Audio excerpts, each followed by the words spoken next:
Hello guys, എല്ലാവർക്കും നമസ്കാരം. നമ്മൾ യാത്രയുടെ 18ാമത്തെ ദിവസമാണ്. നമ്മോടൊപ്പം ഇപ്പോൾ ഒരു 3 ബ്രോസ് ഉണ്ട്. അവൻ കാസർഗോഡുള്ളതാണ് നമ്മുടെ ബ്രോ. പിന്നെ 2 പേര് അവിടെ റൂമിലാണ്. അവർ എഴുന്നേറ്റിട്ടില്ല. നല്ല തണുപ്പാണ് കേട്ടോ, കഠിനമായ തണുപ്പ്. നമ്മൾ തീയൊക്കെ ഇട്ടിട്ടുണ്ട്, ചായയൊക്കെ വെച്ച് കുടിക്കാനുള്ളൊരു ഒരു പരിപാടിയിലാണ്. ഇപ്പം നമ്മളുള്ളത് സർച്ചു എന്ന് പറയുന്ന സ്ഥലത്താണ്. ഏകദേശം 13,000 അടി ഉയരത്തിലാണ് ഇത് ഉള്ളത്. സൂര്യനൊക്കെ ഉദിച്ച് വരുന്നുണ്ട്. പിന്നെന്താ, നമുക്കിവിടെ കത്തിക്കാനായിട്ട് കിട്ടിയതൊക്കെ ഈ മരുഭൂമിയിൽ ഉണ്ടായി നിൽക്കുന്ന ഈ ചെറിയ മുള്ള് ചെടിയുണ്ട്, ചെറിയ ബുഷാണ്. അതിൻ്റെ വേരും അതിൻ്റെ ചെടിയും ഒക്കെ കൂടി ഇട്ടിട്ടാണ് കത്തിക്കണത്. നമ്മൾ ഇന്നലെ 2 ചാക്കിലെടുത്തിട്ട് പോന്നു. ഇങ്ങനെ ഇട്ട് കത്തിക്കുകയാണ്. പിന്നെ ഇവിടെ നിന്ന് ഒരു ചെറിയ 2 മുട്ടിയൊക്കെ കിട്ടി. അതൊക്കെ ഇന്നലെ നമ്മൾ കൂട്ടിയിട്ട് കത്തിച്ച് കുറേ നേരം അതിൻ്റെ ചുറ്റൊക്കെ ഇരുന്ന് വർത്താനൊക്കെ പറഞ്ഞ് അടിപൊളിയായിരുന്നു. ഇതാണ് സാധനം. അങ്ങനെ നമ്മളിന്നലെ ടെൻറ്റിൻ്റെ പുറത്തിട്ടിരുന്ന ഒരു കുപ്പിയിലുണ്ടായിരുന്ന കുറച്ച് വെള്ളമൊക്കെ ഐസായിപ്പോയി. കുറച്ചേ ഉണ്ടായിരുന്നുള്ളൂ, അത് ഫുള്ള് കക്കയായി, ഐസായി. ഇപ്പോഴും മരിഞ്ഞിട്ടില്ല. നമ്മളൊരു 6:30 ആയപ്പോൾ എഴുന്നേറ്റാണ് കേട്ടോ. ഇപ്പോൾ ഏകദേശം ഒരു 10:30 ആയിട്ടുണ്ട്. നമ്മളപ്പോൾ ഒരു 3 പേരുണ്ടായിരുന്നു. അതിൽ 2 പേര് ഇവിടെ നിന്ന് തിരിച്ച് പോവാണെന്ന് പറഞ്ഞു. അതിൽ ഒരാൾക്ക് ഇന്നലെ ഉറങ്ങാനൊന്നും പറ്റിയിട്ടില്ല. ഭയങ്കര ശ്വാസം എടുക്കാനൊക്കെ ബുദ്ധിമുട്ടുണ്ടായിരുന്നു, ഭയങ്കര തലവേദനയൊക്കെ ആയിട്ട്. അപ്പോൾ ചിലപ്പോൾ എമേഴ്സിൻ്റെ പ്രശ്നങ്ങളായിരിക്കും. പിന്നെ അവൻ പറഞ്ഞതെന്ന് വെച്ചാൽ അവന് ചെറുതായിട്ട് ആസ്മയുടെ ഒരു പ്രശ്നമുണ്ട്. അപ്പോൾ അതൊക്കെ കൂടി പിന്നെ എന്തായാലും റിസ്ക് എടുക്കുന്നത് മണ്ടത്തരമാണ്. അപ്പോൾ പിന്നെ എന്തായാലും തിരിച്ചു പോകാമെന്ന് പറഞ്ഞു. അത് നല്ല തീരുമാനം തന്നെയാണ്. വെറുതെ റിസ്ക് എടുത്ത് ഇനി ഇവിടെ നിന്നുള്ളതൊക്കെ 16,000 അടിയും 18,000 അടി ഉയരത്തിലുള്ള സ്ഥലങ്ങളാണ്. അപ്പോൾ അവിടേക്ക് എത്തുമ്പോൾ ചിലപ്പോൾ ബുദ്ധിമുട്ടുണ്ടാവാം. അപ്പോൾ എന്തായാലും അവർ 2 പേര് ബുള്ളറ്റിലായിരുന്നു, അവർ തിരിച്ചു പോവാണ്. നമ്മോടൊപ്പം ഇപ്പോൾ ഒരു ബ്രോ ഉണ്ട് കാസർഗോഡ് എന്നുള്ളത്. അപ്പോൾ ഇനി നമ്മുടെ അടുത്ത ലക്ഷ്യം എന്ന് പറയുന്നത് ലേ ആണ്. ലേയിലേക്ക് ഇനി ഇവിടുന്ന് ഏകദേശം ഒരു 7 മണിക്കൂറിൻ്റെ യാത്രയുണ്ട്. 7 മണിക്കൂർ എന്ന് പറഞ്ഞാൽ നമ്മൾ സ്ഥലങ്ങളിലൊക്കെ നിർത്തി ഫോട്ടോ ഒക്കെ എടുത്ത് പോകുമ്പോൾ അതൊരു 9 മണിക്കൂർ 10 മണിക്കൂറാവും റെസ്റ്റൊക്കെ എടുത്ത് പോകുമ്പോൾ. പിന്നെ അതിൻ്റെ ഇടയിൽ കുറച്ച് ഹൈയസ്റ്റ് പാസുകളൊക്കെ ഉണ്ട്, ചങ്ങല, തങ്ങളങ്ങലാന്നൊക്കെ പറഞ്ഞിട്ട്. അപ്പോൾ അവിടെയൊക്കെ നല്ല തണുപ്പായിരിക്കും. ഇവിടെയും അത്യാവശ്യത്തിന് നല്ല രീതിയിലുള്ള തണുപ്പുണ്ട്. കുപ്പിയിലുള്ള വെള്ളമൊക്കെ ഐസായിട്ടുണ്ടായിരുന്നു. ഇന്നലെ രാത്രി ഉറങ്ങാന്ന് വെച്ച് കഴിഞ്ഞാൽ തണുപ്പ് കാരണം ലേശം ബുദ്ധിമുട്ടുണ്ടായിരുന്നു ഉറങ്ങാനായിട്ട്. നമ്മുടെ സ്ലീപ്പിംഗ് ബാഗ് അത്ര പവർഫുള്ളല്ല, അതിൻ്റെ ഒരു പ്രശ്നം ഉണ്ടായിരുന്നു. നല്ല സ്ലീപ്പിംഗ് ബാഗ് ഒക്കെ ഉണ്ടെന്നുണ്ടെങ്കിൽ കുഴപ്പമൊന്നുമില്ല. ഒരു 10 ഡിഗ്രി അല്ലെങ്കിൽ ഒരു 5 ഡിഗ്രിയുടെ ഒക്കെ സ്ലീപ്പിംഗ് ബാഗ് ഉണ്ടെന്നുണ്ടെങ്കിൽ സുഖമായിട്ട് കിടന്നുറങ്ങാം. ടെൻ്റ് തന്നെ ധാരാളമാണ്. പിന്നെ സർച്ചൂലൊക്കെ റൂമിനൊക്കെ റെൻറ്റ് കുറവാണ് കേട്ടോ. ഒരു 200 രൂപ പെർ ഹെഡൊക്കെ ഉള്ളൂ. എന്നിരുന്നാലും ഈ സെർച്ചുകളുള്ളൊരു സ്റ്റേ റെക്കമെൻഡ് ആരും ചെയ്യുന്നില്ല. കാരണം ഒരു 13,000 അടിക്ക് മുകളിൽ ഓൾട്ടിറ്റ്യൂഡ് ഉള്ളതുകൊണ്ട് തന്നെ പലർക്കും പ്രശ്നങ്ങളുണ്ടാവാം. അപ്പോൾ അതുകൊണ്ട് എപ്പോഴും ഇവിടെ സ്റ്റേ ചെയ്യാതിരിക്കുന്നതാണ് നല്ലതെന്നാണ് എല്ലാവരും പറയാറ്. നമുക്ക് വേറെ പ്രശ്നങ്ങളൊന്നും ഉണ്ടായില്ല. ആ ഒരു ബ്രോയ്ക്ക് മാത്രമാണ് ചെറിയൊരു പ്രശ്നം ഉണ്ടായത്. വേറെ ആർക്കും കുഴപ്പമൊന്നും ഉണ്ടായിരുന്നില്ല. നമ്മൾക്ക് തലവേദന കാര്യങ്ങളോ ഒന്നും ഉണ്ടായിരുന്നില്ല, സുഖമായിരുന്നു. പിന്നെ ഇന്നലെ രാത്രി നല്ല നിലാവൊക്കെ ഉണ്ടായിരുന്നു, നല്ല അടിപൊളി ഒരു രാത്രിയായിരുന്നു. അപ്പോൾ ഇന്നത്തെ റൈഡിൻ്റെ പ്രത്യേകത എന്ന് പറയുന്നത് വേറെ ഒന്നുമല്ല, ഈ റൂട്ട് തന്നെയാണ്. ഒരു രക്ഷയില്ലാത്ത കിടിലൻ റൂട്ടാണ്. എവിടെ ക്യാമറ വെച്ചാലും അടിപൊളി ഫ്രെയിം, ഒന്നും പറയാനില്ല. വെറുതെ അല്ല ലേ മണാലി റൂട്ടിൽ ഒരിക്കലെങ്കിലും യാത്ര ചെയ്തിരിക്കണമെന്ന് പറയുന്നത്. വലിയ പച്ചപ്പും കാര്യങ്ങളൊന്നും ഇല്ലെങ്കിലും നല്ല അടിപൊളി മനോഹരമായ ലാൻഡ്സ്കേപ്പും നല്ല നീല നിറത്തിലുള്ള ആകാശം, ഒന്നും പറയാനില്ല. നല്ല തണുപ്പുണ്ട്, അത് വന്നാലും കുഴപ്പമില്ല. നല്ല ശുദ്ധമായ വായു. ഇടയ്ക്ക് പോകുന്ന ട്രക്കുകളും ആർമിയുടെ ട്രക്കുകളും കുറച്ച് ലോറികളല്ലാതെ വേറെ ഡിസ്റ്റർബൻസോ കാര്യങ്ങളോ ഒന്നുമില്ല. ശാന്തമായ സ്ഥലം, ഒന്നും പറയാനില്ല. വാക്കുകൾ കൊണ്ട് വിവരിക്കാൻ പറ്റുന്നതിലും അപ്പുറമാണ് ഇവിടുത്തെ കാഴ്ചകൾ.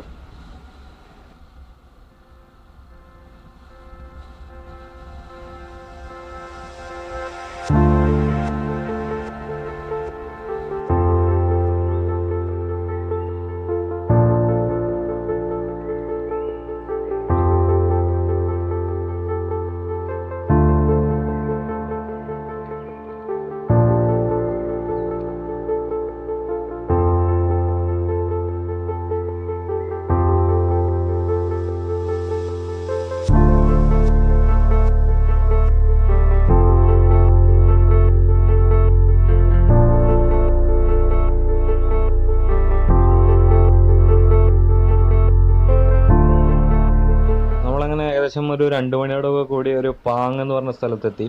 അവിടെ നിന്നാണ് നമ്മളിന്ന് ലഞ്ച് കഴിച്ചത്. ഏകദേശം 16,000 അടി ഹൈറ്റ് ഉണ്ട് അവിടെ. അപ്പോൾ അവിടെ നമ്മൾ ലഞ്ച് കഴിച്ചു.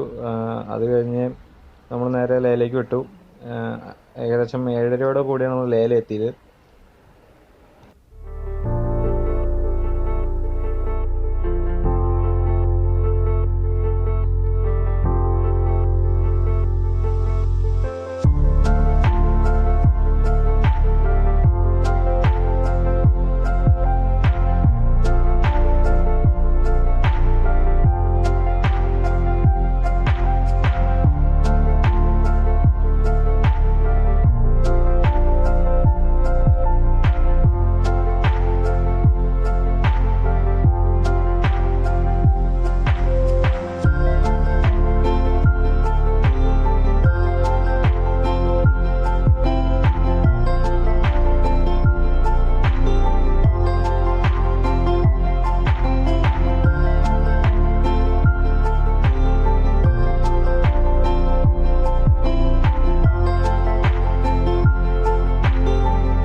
റൂം എടുത്തു. 700 രൂപയ്ക്ക് നമുക്ക് റൂം കിട്ടി. നല്ല അടിപൊളി റൂമായിരുന്നു കേട്ടോ. വലിയ ലക്ഷറി ഒന്നുമല്ല, പക്ഷേ റൂമിൻ്റെ അകത്തൊക്കെ ഭയങ്കര വാമായിരുന്നു. നല്ല ചൂട് നിലനിൽക്കുന്ന റൂമായിരുന്നു. അതിൻ്റെ മുകളിൽ വുഡിൻ്റെ ചെറിയ ചെറിയ കമ്പുകളൊക്കെ വെച്ചിട്ട് അതിൻ്റെ മുകളിൽ പുല്ലൊക്കെ ഇട്ടിട്ടാണ് അതിൻ്റെ സീലിംഗ് ഉണ്ടായിരുന്നത്. അത്യാവശ്യം നല്ല രീതിയിൽ ചൂട് നിൽക്കുന്ന റൂമായിരുന്നു. അതുകൊണ്ട് തന്നെ സുഖമായിട്ട് ഉറങ്ങാൻ പറ്റി. അപ്പോൾ നാളെ ഇവിടുന്ന് കർദുങ്ല കയറണം. അതിന് മുന്നേ ഇന്നർ ലൈൻ പെർമിറ്റ് എടുക്കണം. ഇവിടെ ലഡാക്കിലെ കുറച്ച് സ്ഥലങ്ങളൊക്കെ കാണുന്നുണ്ടെങ്കിൽ നമുക്ക് ഇന്നർ ലൈൻ പെർമിറ്റ് വേണം. അപ്പം അതെടുക്കണം. അത് എടുത്തിട്ട് നമ്മൾ നാളെ കർദുങ്ല കയറി പറ്റുകയാണെങ്കിൽ ടുർട്ടുക്ക് എത്തണമെന്നാണ് ആഗ്രഹം. അല്ലാന്നുണ്ടെങ്കിൽ നമ്മൾ നുബ്ര വാലി, ഹണ്ടർ ആ ഭാഗത്ത് എവിടെയെങ്കിലും പോയിട്ട് സ്റ്റേ ചെയ്യും. അതാണ് നാളത്തെ പ്ലാൻ. അപ്പോൾ മറക്കാനാവാത്തൊരു ദിവസം കൂടി ഈ യാത്രയിൽ കഴിഞ്ഞിരിക്കുകയാണ്. അപ്പോൾ വീഡിയോ ഇഷ്ടമെങ്കിൽ ലൈക്ക് ചെയ്യുക, സബ്സ്ക്രൈബ് ചെയ്യുക, കമൻറ്റ് ബോക്സിൽ നിങ്ങളുടെ അഭിപ്രായങ്ങളും നിർദ്ദേശങ്ങളൊക്കെ അറിയിക്കുക. ചാനൽ സബ്സ്ക്രൈബ് ചെയ്യാത്തതുണ്ടെങ്കിൽ സബ്സ്ക്രൈബ് ചെയ്യുക, സപ്പോർട്ട് ചെയ്യുക. അപ്പോൾ വീണ്ടും ഒരു വീഡിയോ ആയിട്ട് അടുത്ത ദിവസം കാണാം. എല്ലാവർക്കും ബൈ.